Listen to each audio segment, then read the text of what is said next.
Hello everyone, इस video में हम सेट का एक क्वेश्चन पढ़ने वाले हैं। क्वेश्चन है, मान लीजिए ए बराबर समुच्चय 1, 2, 3, 4, 5, 6, ठीक है, रिक्त स्थानों में उपयुक्त प्रत्येक बिलोंग टू अथवा डज नॉट बिलोंग टू भरना है। तो बिलोंग टू और डज नॉट बिलोंग टू इसका मतलब क्या होता है, ये यहाँ पर समझ लेते हैं।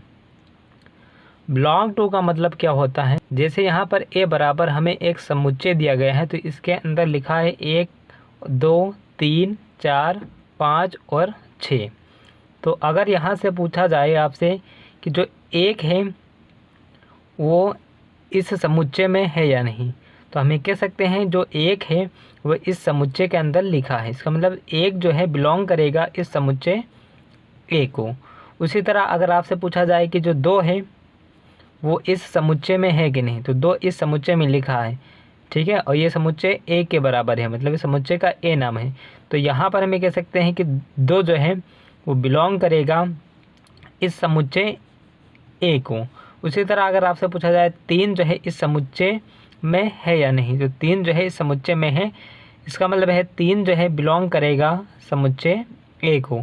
अगर 4 पूछा जाएगा तो 4 भी इसमें है, तो 4 भी बिलोंग करेगा समुच्चय ए को। अगर 5 पूछा जाए तो 5 भी इस समुच्चय में है, तो 5 जो है बिलोंग करेगा ए को। अगर आपसे 6 पूछा जाए तो 6 भी इस समुच्चय में है, तो 6 जो है बिलोंग करेगा ए को। अब यहाँ पर हम समझते हैं कि डज नॉट बिलोंग टू का मतलब क्या होता है। डज नॉट बिलोंग टू इसका मतलब क्या होता है, अगर आपसे पूछा जाए 7 जो है इस समुच्चय में है या नहीं, तो 7 इस समुच्चय में नहीं लिखा है। इसमें 1 से 6 तक संख्याएं लिखी हैं, 7 इसके अंदर नहीं लिखा है। इसका मतलब 7 जो है इसमें नहीं है, तो 7 जो है वो बिलोंग नहीं करता है समुच्चय ए को। अगर आपसे पूछ लिया जाए कि 11 जो है इस समुच्चय में है या नहीं, तो 11 इस समुच्चय में नहीं लिखा है। इसका मतलब है कि 11 जो है इस समुच्चय को बिलोंग नहीं करता है। तो यहाँ पर इसी को समझकर हमें रिक्त स्थान में बिलोंग टू और डज नॉट बिलोंग टू भरना है। तो यहाँ पर लिखा है, सबसे पहला सवाल है, तो 5 यहाँ पर लिखा है और यहाँ पर समुच्चय ए का नाम लिखा है, तो 5 इस समुच्चय में है या नहीं, तो 5 इस समुच्चय में है।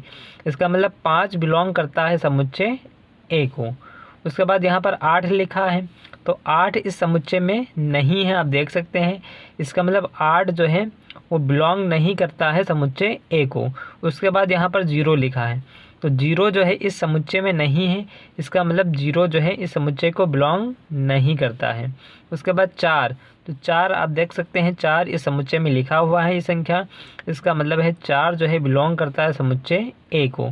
उसके बाद 2, तो 2 इस समुच्चय का अवयव है, तो 2 जो है इस समुच्चय ए को बिलोंग करता है। Thanks for watching.